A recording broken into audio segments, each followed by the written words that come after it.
আমাদের মুর্শিদাবাদে বাবরি মসজিদ হচ্ছে, এটার জন্য কিছু বলেন। দেখেন বিরাদ ইসলাম, আমার বাড়ি হচ্ছে ঝাড়খণ্ড, আপনারা মুর্শিদাবাদে মসজিদ তৈরি করেন, পাটাকা তৈরি করেন, বম ভাড়াস তৈরি করেন, আমার কি আছে যায়? আমাকে খিদমতের জন্য ডাকছেন, খিদমত করলাম, এখন গাড়ি ছাড়বো, চলে যাবো বাড়ি, নাকি বলে? তো এইগুলো জিনিসে আমাকে বলিয়েন না। যদি বিপক্ষে চলে যেত হুমায়ুন কবির ধরবে, আর পক্ষে চলে যেত কে ধরবে? ইয়াসিনের বক্তব্য শোনা যাবে কি যাবে না? কোন ব্যক্তি যদি বলে আমি গাধার কাছ থেকে কোরআনের তেলাওয়াত শুনবো, তাহলে আমার কি করার আছে? ও বক্তব্য জানে, ও তো ডাব চুরি করেছে, মাছ চুরি করেছে, আবার একটা কে ভিডিও পাঠিয়েছে, তুমি পাঠিয়েছিলে, বলে টিফিন চুরি করে খেয়েছে। তো ও তো সব চুরি করে তো মাদ্রাসায় পড়েছে কি? দেখেন, চারো মাযহাব একমত যে মুসলমানের খানা করা জায়েজ আছে। দেওবন্দীদের কিতাব ফাতাওয়া দারুল উলুম দেওবন্দে লেখা আছে মুসলমানের খানা যায়। আহলে হাদিসের ইমাম ইবনে তাইমিয়া মাজমুল ফাতাওয়াতে লিখেছে মুসলমানের খানা যায়। ইমাম ইবনে কুদামা আল মুগনি কিতাবে লিখেছেন মুসলমানের খানা যায়। ইমাম নববী শারহে মুসলিমে লিখেছেন মুসলমানের খানা যায়। আর এ গোপাল ভাড় বলছেন না যায়, আর বর্ধমানের আপনার এদিকে একটা কি রাজমিস্ত্রি বেরিয়েছে, এ বেটা বলছেন না যায়। তো এতগুলো মুহাদ্দিস যেটাকে জায়েজ বলেছেন, বড় বড় ফকি জায়েজ বলেছেন, এ গাধার বেটা বলছে না যায়। তো এ গাধার বেটার ওয়াজ শুনলে ঈমানটা থাকবে? কথা বলে। ও আবার বলছে যে মুসলমানের খানা করলে চামড়াটা দিয়ে দিবি, টেস্ট বেড়ে যাবে। তা আমি বলছিলাম একটা বন্ধুকে, ও বেটা বুঝলো কি করে? চামড়া সহ খেয়েছে, তাহলে ও বুঝবে কি করে? আল্লাহ এদেরকে হেদায়েত দান করুক, সকলে পড়েন আল্লাহুম্মা আমিন। আমি আবেদন করব, এই ধরনের মূর্খদের ওয়াজকে শুনিয়েন না। আহলে সুন্নাত ওয়াল জামাতের আকীদা যারা লালন করে, সেইগুলো আলেমের বক্তব্য আপনারা শ্রবণ করবেন, তাদের সাথে বন্ধুত্ব রাখবেন, আপনার ঈমানেরও হিফাজত হবে, আকীদারও হিফাজত হবে। আল্লাহ পাক যার তৌফিক দান করুক। মাতাম ও মজলিস করা জায়েজ কিনা?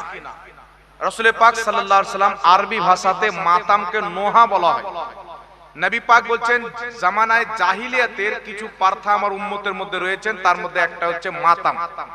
এই মাতাম করা বুখারীর হাদিস দ্বারা, মিশকাতের হাদিস দ্বারা স্পষ্ট প্রমাণিত। রাসূল পাক এটাকে হারাম বলেছেন, মাতাম করা হারাম।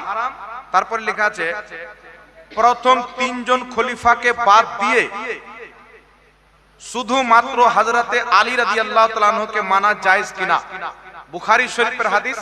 হযরতে আলীর ছেলে মুহাম্মদ বিন হানফিয়া হযরতে আলীকে জিজ্ঞাসা করছেন, আব্বাজান, রাসূলগণের পর, নবীগণের পর সর্বশ্রেষ্ঠ কোন ব্যক্তি? বুখারী শরীফের হাদিস। তো হযরতে আলী রাদিয়াল্লাহু তাআলা আনহু বলছেন, নবীগণের পর মানুষের মধ্যে সর্বশ্রেষ্ঠ ব্যক্তি আবু বকর সিদ্দিক। হযরতে মুহাম্মদ বিন হানফিয়া বলছেন, বুখারী শরীফের হাদিস, তারপরে কে? হযরতে আলী রাদিয়াল্লাহু তাআলা আনহু বলছেন, তারপরে উমরে ফারুক। মুহাম্মদ বিন হানফিয়া বলছেন, এবার যদি আমি জিজ্ঞাসা করতাম তো আমার আব্বা উসমানের নাম নিতেন। আমি জিজ্ঞাসা করলাম আপনি? তো হযরত আলী বলছেন, আমি একজন সাধারণ মুসলমান। তো হযরতে আলী যে আকীদা দিয়েছেন নবীগণের পর সর্বশ্রেষ্ঠ ব্যক্তি আবু বকর সিদ্দিক, তারপরে উমর, তারপরে উসমান, তারপরে হযরতে আলী, এটা হচ্ছে হযরতে আলীর দেওয়া আকীদা। হাদিস বুখারী শরীফের সারা পৃথিবী মিলেও একে দুর্বল প্রমাণ করতে পারবে না। তো যেই ব্যক্তি বলে আমি আলীকে মানি, আবু বকর ও উমরকে মানি না, ও হযরতে আলীকেও মানে না, ও হযরতে আলীর নাম নিয়ে গাঁজাখড়ি করে। কথা বুঝতে পারছেন? এই জন্য পৃথিবীর মুসলমান হযরতে আবু বকর সিদ্দিক, হযরতে উমরে ফারুক, ইনারাকে কেউ যদি সাহাবী না মানে, বড় পীর আব্দুল কাদের জিলানী, খাজা মঈনুদ্দিন চিশতি, ইমাম ইবনুল হুমাম ফাতুল কাদিরে হাজারো ইমাম লিখেছেন, সমস্ত ইমাম একমত, কেউ যদি আবু বকর সিদ্দিক, উমরে ফারুককে যদি সাহাবী না মানে, ওই ব্যক্তি কাফির হবে। আর যদি কোন ব্যক্তি তাদেরকে আফজাল না মানে, ওই ব্যক্তি বিদাতি হবে। আর যদি কোন ব্যক্তি তাদেরকে খলিফা না মানে, ওই ব্যক্তিও কাফির হয়ে যাবে। কথা বুঝতে পারছেন কি বলেন না? আবু বকর সিদ্দিককে কোন ব্যক্তি যদি সাহাবী না মানে, ওই ব্যক্তি কাফির।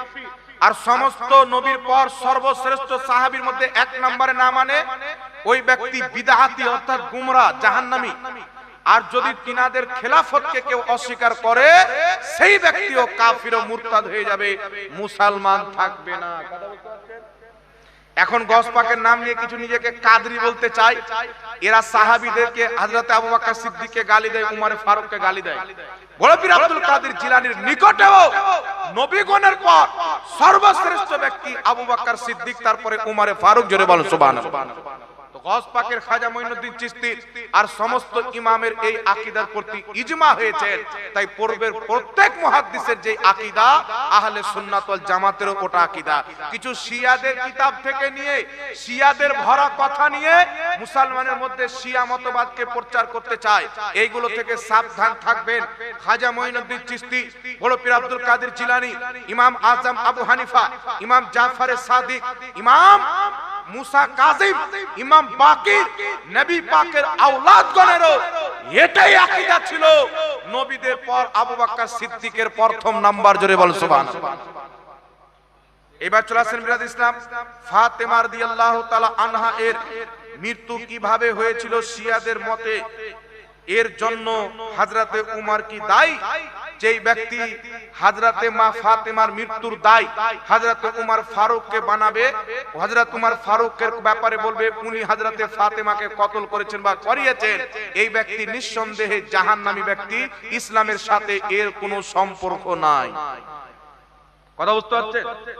এর কোন সম্পর্ক ইসলামের সাথে নাই। এইগুলো সাহাবীর প্রতি আঙ্গুল তোলা মানে নিজের জন্য জাহান্নামের টিকিটকে কনফার্ম করা। রাসূল পাক বলেছেন, হাকিম আল মুস্তাদরাকের হাদিস, আল্লাহর নবী বলছেন আল্লাহ পাক আমার জন্য আমার সাহাবীদেরকে বেছে নিয়েছেন, আমার আহলে বাইতকে বেছে নিয়েছেন। এদের মধ্যে কাউকে গালি দিও না, নচেত তোমরা ধ্বংস হয়ে যাবে, তোমরা বরবাদ হয়ে যাবে। এইজন্য পৃথিবীর মুসলমান আবু বকর সিদ্দিকের মতন কে সাহাবী হবে? নবী পাক যখন ইন্তিকাল করলেন, যদি ইসলামের রশ্মিকে আবু বকর সিদ্দিক না সামলাতেন, ইসলাম এতদূর পর্যন্ত প্রচার হতো না। এই ইসলামের উপরে নবী মুস্তাফার পর সবচাইতে বেশি যার অনুদান রয়েছে তিনি হচ্ছেন আবু বকর সিদ্দিক। গভীর রাতে বিছানা ত্যাগ করে মুস্তাফার সাথে কারেশ্বরের মাটিতে সাপকে দংশন করিয়েছিলেন আবু বকর সিদ্দিক। ওই গারে নবীর সঙ্গে ছিলেন, আজকে মাজারেও নবী মুস্তাফার পাশেই আছে। একটু জোরে হবে না সুবহানাল্লাহ। এই জন্য পৃথিবীর মুসলমান এইগুলো শিয়াদের ভ্রান্ত মতবাদ। আর শিয়ারা হলো কাফির, এরা মুসলমান নয়। কাদিয়ানীও কাফির, শিয়ারাও কাফির। ওয়াহাবিদের মধ্যে যারা কুফরি আকীদা পোষণ করে তারাও কাফিরের অন্তর্ভুক্ত। এই জন্য এদের থেকে নিজের ঈমানকে বাঁচিয়ে রাখবেন। সাবধান, আমাদের ইসলাম, আমাদের আকীদা পানিতে ভেসে আসেনি। আমাদের আকীদা 1450 বছর থেকে ধারাবাহিকভাবে চলে আসতেছেন, কারণ আমাদের আকীদাটাই ছিল পূর্বের ইসলাম, আর এখনকার ইসলাম হচ্ছে সুন্নি জামাত। জোরে বল সুবহানাল্লাহ। আল্লাহ বুঝার তৌফিক দান করুক। বুকে হাত বানা কি জায়েজ? পৃথিবীর মুসলমান বুকে হাত বানা পৃথিবীর কোন কিতাবে কোন মায়ের লাল একটা সহিহ হাদিস দেখাতে পারবে না। 4 বছর থেকে আমি বলতেছি, একটা কেউ যদি সহিহ হাদিস দেখাইতে পারে আমার নবী বুকে হাত বেঁধেছেন, আমি তাকে 10 লক্ষ টাকা পুরস্কার দেব। রেকর্ডিং হচ্ছে। আল্লাহর কসম খেয়ে বলি, আমার চ্যালেঞ্জের করতে আমি দাঁড়িয়ে আছি। আমার মৃত্যু পর্যন্ত চ্যালেঞ্জ আছে মুসলমান। একটা হাদিস সহিহ নাই বুকের উপর হাত বানা। এই জন্য আহলে হাদিসের ইমাম ইবনে কাইয়িম আল ফাওয়াইদ কিতাবে লিখেছে বুকে হাত বানা মাকরুহ। ইমাম আহমদ ইবনে হাম্বল বলেছেন বুকে হাত বানা মাকরুহ। রাসাইল আহমদ ইবনে হাম্বলের মধ্যে লেখা আছে মাকরুহ কাকে বলে? শরীয়তে অপছন্দনীয় কাজকে মাকরুহ বলা হয়। এর মাকরুহ আর এটাকে যে সুন্নাত মনে করে বুকে হাত বানবে, এটা অবৈধ হবে, কোনো মতে বৈধ হবে না। তাই 1000 বছর পূর্বে ইমাম সারাকসি রাহমাতুল্লাহ আলাইহি আল মাবসুত কিতাবে লিখছেন বুকে হাত বেঁধে ইবাদত করা ইহুদিদের তরিকা। শারহে বুখারী ইমাম বদরুদ্দিন আইনি রাহমাতুল্লাহ আলাইহি বুখারী শরীফের শারা উমদাতুল কারির মধ্যে লিখছেন বুকে হাত বেঁধে ইবাদত করা ইহুদিদের তরিকা। আর ইমাম আহমদ বিন হাম্বল বলছেন নাভির নিচে হাত বানা সুন্নাত তরিকা। জোরে বল সুবহানাল্লাহ। নাভির নিচে হাত বানা সুন্নাত তরিকা। ইমাম তিরমিজি শরীফের প্রথম খণ্ডে উল্লেখ করেছেন নবী নামাজের ডান হাতে বাম হাতের উপরে রাখতেন। হাদিস উল্লেখ করার পর ইমাম তিরমিজির প্রথম খণ্ডে লিখছেন সাহাবায়ে কেরাম, তাবিঈনে কেরাম, বড় বড় আহলুল ইলম সাহাবী তাবিঈগণ, তাদের মধ্যে দুটি মত ছিল। কিছু লোক নাভির নিচে হাত বাঁধতেন, কিছু লোক নাভির উপরে হাত বাঁধতেন, কিন্তু বুকের উপরে কোন সাহাবী হাত বাঁধেনি মুসলমান। কথা বুঝতে পারছেন? আর আমার আপনার নবী নিজেই বুকের নিচে হাত বেঁধেছেন। ইমাম বুখারীর ওস্তাদ, ইমাম মুসলিমের ওস্তাদ, ইমাম ইবনে মাজার ওস্তাদ, ইমাম ইবনে আবি শাইবা রাহমাতুল্লাহ আলাইহি নিজের কিতাব মুসান্নাফ ইবনে আবি শাইবার মধ্যে সহিহ সনদে হাদিস নিয়েছে। ওয়াইল ইবনে হুজুর বলতেছেন রাসূল পাকের নামাজের ব্যাপারে তিনি বলতেছেন ইয়াদা ও ইয়ামিনাহু আলা শিমালিহি ফিস সালাতি তাহতা সুররা। দয়ার নবী মুস্তাফা নামাজে ডান হাতকে বাম হাতে রেখে নাভির নিচে বাঁধতেন। আহলে হাদিসদের মুহাদ্দিস আব্দুর রহমান মুবারকপুরী তুহফাতুল আহওয়াজের মধ্যে লিখতেন হাদিসটির সনদ সহিহ। আহলে হাদিসদের ইমাম ওয়াহিদুজ জামা মুত্তা ইমামে মালিকের তাখরিজ করতে গিয়ে বলছেন মুসান্নাফ ইবনে আবি শাইবার হাদিসটা নাভির নিচে হাত বানা শব্দ সহ সহিহ। জোরে বল সুবহানাল্লাহ। নবী পাক নাভির নিচে হাত বেঁধেছেন। ইমাম নিবামি রাহমাতুল্লাহ আলাইহি আসার ও সুনানে হাদিসটিকে সহিহ বলেছেন। ইমাম ইবনে আব্দুল বার আত-তামহিদ কিতাবের মধ্যে সহিহ সনদে হাদিস উল্লেখ করেছেন। উকবা বিন সাহিবা বর্ণনা করেন হযরতে আলীউল মুর্তজা বলছেন ফাসাল্লি লিরাব্বিকা ওয়ানহারের তাফসিরে যে নাভির নিচে হাত বাঁধতে হবে। তারপরে মুসান্নাফ ইবনে আবি শাইবাতে হযরতে মিজলাজ বিশ্ববিখ্যাত তাবী ইব্রাহিম নাখঈ বিশ্ববিখ্যাত তাবী কয়েকশো সাহাবীর কাছ থেকে জ্ঞান অর্জন করেছেন। এই তাবেঈনদের থেকে বিশুদ্ধ সনদে মুসান্নাফে হাদিস বর্ণিত হয়েছে। তারাও বলেছে নামাজের মধ্যে নাভির নিচে হাত বাঁধতে হবে। একটু জোরে বলতে হবে সুবহানাল্লাহ। এই জন্য যারা ইহুদিদের বাচ্চা হবে তারা বুকে হাত বাঁধবে নাকি বলে? রাসূল পাক বলেন মান তাশাব্বাহা বিকওমিন ফাহুয়া মিনহুম। রাসূল পাক বলতেছেন যে যেই ধর্মের নকল করবে তারা তাদেরই অন্তর্ভুক্ত হবে। কথা হচ্ছে? এখন একটা প্রশ্ন করবেন, তাহলে আপনাদের মা বোনেরা বুকে কেন হাত বাঁধে? প্রশ্ন আছে না নাই? আহলে হাদিসরা বলে মহিলা এবং পুরুষদের নামাজের মধ্যে কোনো তফাৎ নাই। কত বড় জাহিল বাবা, আপনাকে কি বলবো। আল্লাহর নবী বলছেন সহিহ মুসলিমের হাদিস, নামাজে যদি ইমাম সাহেব ভুল করে তাহলে মহিলা যদি মসজিদে নামাজ পড়তো রাসূলুল্লাহর যুগে, তো রাসূল পাক বলছেন মহিলারা তালি মারবে আর পুরুষরা সুবহানাল্লাহ বলবে।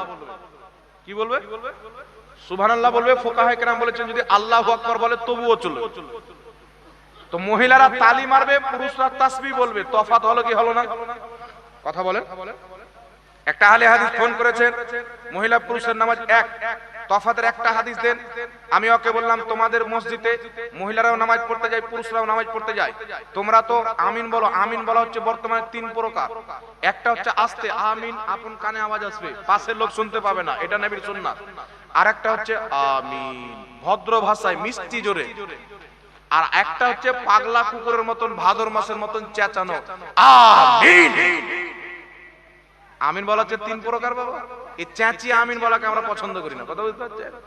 মিষ্টি টিষ্টি কিছু তা না। এরা আবার বলতেছে সাহাবায়ে কেরাম এত জোরে আমিন বলতেন মসজিদ গুম গুম করতো। আর আহলে হাদিসের কিতাবের মধ্যে লেখা আছে, আপনার কিতাবটার নাম হচ্ছে ফিকহে মুহাম্মাদি, বলছে সাহাবার কোনো আমল দলিল হতে পারে না। তাহলে সাহাবার আমল দলিল কেন দিচ্ছ? আর যদিও সাহাবা থেকে উনারা জোরে আমিন বলতেন এমন মসজিদ গুম গুম করতো, এই মর্মের পৃথিবীর কোনো কিতাবে একটা সহিহ হাদিস নাই, কোনো কিতাবে নাই। মুসান্নাফ ইবনে আবি শাইবাতে একটা জয়ীফ হাদিস আছে। আচ্ছা বলেন তো বাবা, নবী মুস্তাফার যুগে সাহাবীদের যুগে মসজিদ চতুর্দিকে পাথর খাড়ো করে এইরকম গাঁথনিও করা হতো না? পাথর খাড়ো করে আর উপরে খেজুরের গাছের দানা পাতা দিয়ে ছাদ করতেন। এই রকম মসজিদে কেউ যদি জোরে আমিন বলে গুম গুম করবে? কথা বলে। এই গাধার বাটাটাকে কে বুঝাবি যে তুই যে হাদিসটা বলছিস রে পাগলা, ও তো আকলের খেলা। ওই জামানায় পাক্কি মসজিদ ছিল না, গুম গুম করার তো প্রশ্নই আসে না। এইজন্য এই হাদিসটা কিয়ামত পর্যন্ত কেউ সহিহ প্রমাণ করতে পারবে না। এই মর্মে পৃথিবীর কোন কিতাবে সহিহ হাদিস নাই। এটা আহলে হাদিসদের মুরব্বি জাহাঙ্গীর খন্দকার বাংলাদেশের, সে নিজেই স্বীকার করেছে সাহাবারা জোরে আমিন বলতেন মসজিদ গুম গুম করতো। এই মর্মে পৃথিবীর কোন কিতাবে সহিহ হাদিস নাই। যেটা হাদিস আছে একবারে দুর্বল হাদিস, ওয়াহাবিদের ভাষাতে জাল বলাও জাল। কথা বুঝতে পারছেন কি পারেন না? এই জন্য পৃথিবীর মুসলমান বুকে হাত বানা যাবে না।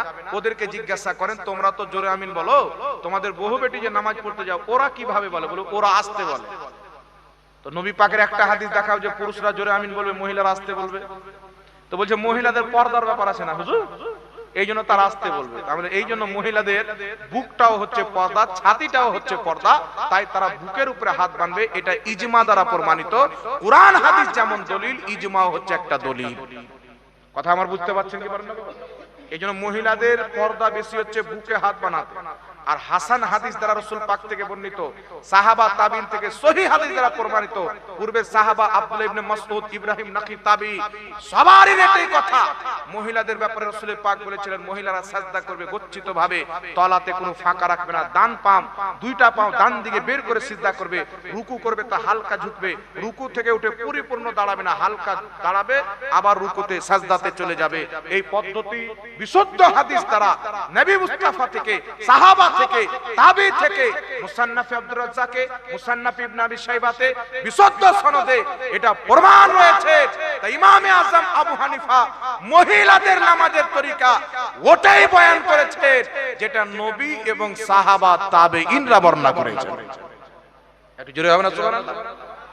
বিশ্ববিখ্যাত তাবি হাসান বসরি রাদিয়াল্লাহু তাআলা আনহু মুসান্নাফ ইবনে আবি শাইবাতে তিনার থেকে সহিহ সনদে হাদিস, তিনি বলতেছেন পুরুষরা সাজদা করবে মিডিলে ফাঁকা থাকবে, মহিলারা সাজদা করবে গচ্ছিতভাবে। সুবহানাল্লাহ। এইজন্য যেটা সাহাবা তাবিন সালাফদের তরিকা ছিল আমরা সেই তরিকা মানি, ইংরেজদের দালালদের তরিকা নিয়ে কোনো লাভ নাই। তাই বুকে হাত বানা যাবে না। তারপরে লেখা আছে ফরজ নামাজের সময় সূরা ফাতিহা পড়ার পর জোরে আমিন বলা কি, এটা তো বলে দিয়েছি, দ্বিতীয়বার বলার দরকার নেই। সুন্নিদের আকীদা অনুযায়ী নবীজি সাল্লাল্লাহু আলাইহি সাল্লামের পর যদি কেউ নবী হতেন তাহলে তিনি হযরতে উমর হতেন, কিন্তু শিয়ারা বলে হযরতে আলী হতেন। হযরতে আলী হতেন এই মর্মে কোনো হাদিস নাই, তবে মিশকাতে হাদিস আছে, রাসূল পাক বলছেন যদি আমার পরে কেউ নবী হতো তো উমর হতো, লা নবিয়া বাদি, কিন্তু আমার পরে কোনো নবী নাই। এটা তো সুন্নিদের আকীদা কি করে হলো? এটা তো নবীর দেওয়া আকীদা। আর সুন্নিদের ওটাই আকীদা যেটা নবী মুস্তাফার দেওয়া আকীদা। কথা বুঝতে পারলেন কি বললেন? আসসালামু আলাইকুম। ওয়া আলাইকুম আসসালাম ওয়া রাহমাতুল্লাহ। হুজুর, ফরজ নামাজের পরে ইমামের সাথে দোয়া যদি না করে তাহলে তার জন্য হুকুম কি? কোন ব্যক্তি যদি কোনো কাজ থাকে দোয়া করলো না, চলে গেল, তাহলে তার কোনো গুনাহ হবে না। তবে নাজায়েজ মনে করে, বিদআত মনে করে চলে গেল, সেই ব্যক্তি পাপী, সেই ব্যক্তি গুনাহগার। কারণ রাসূলুল্লাহ এবং সাহাবীর করা আমলকে সে নাজায়েজ মনে করল। আলা বিন হাজরামি সবাইকে নিয়ে দোয়া করেছেন, রাসূল পাক বলেছেন সবাই দলবদ্ধভাবে দোয়া করলে আল্লাহ দোয়াটাকে কবুল করে। আল্লাহর নবী নিজেই ফরজ নামাজের পর হাত তুলে দোয়া করেছেন। এই জন্য বিরাদর ইসলাম আহলে হাদিসদের তিনটি কিতাব, ফাতাওয়া নাজিরিয়া, ফাতাওয়া আহলে হাদিস, তারপরে আরেকটি কিতাব তোহফাতুল আহওয়াজিতে তাদের ইমামরা লিখেছে প্রসিদ্ধ মত হচ্ছে ফরজ নামাজের পর সবাই মিলে হাত তুলে দোয়া করা ইসলামে জায়েজ আছে। বলেন সুবহানাল্লাহ। তো আমার প্রশ্ন হচ্ছে যে জায়েজ কাজ আপনি কেন করবেন না? নাকি ভাই কথা বলেন? যে কাজ ইসলাম জায়েজ বলেছেন ওই কাজকে আমি করব না মানে, আর আজকে যারা করেন ওরা কি মনে করেন? নাজায়েজ মনে করে।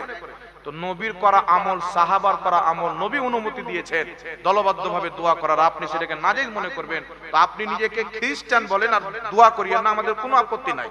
আপনি মুসলমান মনে করে নবীর করা হুকুমকে, সাহাবীর করা আমলকে নাজায়েজ মনে করবেন, তো আপনার প্রতি তো ফতোয়া ঝাড়তেই হবে। নাকি বলেন? আপনি খ্রিস্টান হয়ে যান, দোয়া করিয়েন না, শাবে বারাত হারাম বলেন, কোনো অসুবিধা নেই। নাকি বলেন? মুসলমান হয়ে আপনি ইসলামের বৈধ কাজকে হারাম নাজায়েজ মনে করবেন, এটা চরম বেয়াদবি। তারপরে লেখা আছে যারা বলে, যারা জেনে শুনে, নাকি আছে এটা, জেনে শুনে আহলে হাদিসদের ঘরে ছেলে ও মেয়ের বিয়ে দেয়, তারা মারা গেলে তাদের নামাজে জানাজার হুকুম কি? জানাজা পড়া যাবে কি যাবে না? দেখেন বিরাদ ইসলাম, কোন ব্যক্তি কোন পাবলিক আহলে হাদিসদের সাথে নিজের মেয়ের বিয়ে দিয়ে দিয়েছে, সেই ব্যক্তির প্রতি লাজিম আছে সে যেন নিজের জামাইকে, নিজের মেয়েকে আসল দিনটাকে বুঝায়। আহলে হাদিসদের যে নিকৃষ্ট আকীদা আছে, আল্লাহ মিথ্যা বলতে পারে, নবী মরে মাটির সাথে মিশে গেছে, তাদের কিতাব সিরাতে মুস্তাকিমে লেখা আছে নামাজের মধ্যে গরু ছাগলের স্মরণ যদি চলে আসে, বেশ্যা মহিলার সাথে কুকর্ম করার স্মরণ আসলেও নামাজ হবে, নবী মুস্তাফার স্মরণ আসলে নামাজ হবে না। এটা তাদের কিতাবে লেখা আছে। আমাদের গাড়ি রাখা কিতাব রাখা আছে আলহামদুলিল্লাহ, লিয়েই ঘুরে বেড়ায়, মুনাজারা হলে রাস্তাতেও লাগিয়ে দেওয়া আছে। এগুলো নোংরা আকীদা। তাদের ইসমাইল দেহলভী তাদের মুজাদ্দিদ লিখেছে তাকওয়াতুল ঈমানে, আল্লাহর শানের সামনে আমাদের নবী মুস্তাফা সাল্লাল্লাহু আলাইহি সাল্লাম চামার চাইতেও নোংরা। একটু জোরে হবে না নাউজুবিল্লাহ? তারা লিখেছে নবী মরে মাটির সাথে মিশে গেছে। এই তাকওয়াতুল ঈমানে লিখেছে নবীর সম্মান বড় ভাইয়ের সমতুল্য করতে হবে, বেশি করা যাবে না। তো এইগুলো নিকৃষ্ট আকীদা তাদের আছে। আদম নবীর প্রতি তারা শিরকের ফতোয়া দিয়েছে। আরো জঘন্য আকীদা তাদের রয়েছে, আল্লাহ মিথ্যা বলতে পারে। আরো তাদের আকীদা রয়েছে নবী সুপারিশ করতে পারে না। এই জন্য এইগুলো আকীদা কোনো ব্যক্তি যদি লালন পালন করে তাহলে সেই ব্যক্তি নিঃসন্দেহে মুসলমান থেকে খারিজ হয়ে যাবে। যে কুফরি আকীদা লালন করবে ইসলাম থেকে খারিজ হয়ে যাবে। আর কোন ব্যক্তি আছে আকীদা সম্পর্কে জানে না, তাহলে সেই ব্যক্তি হচ্ছে গুমরাহ।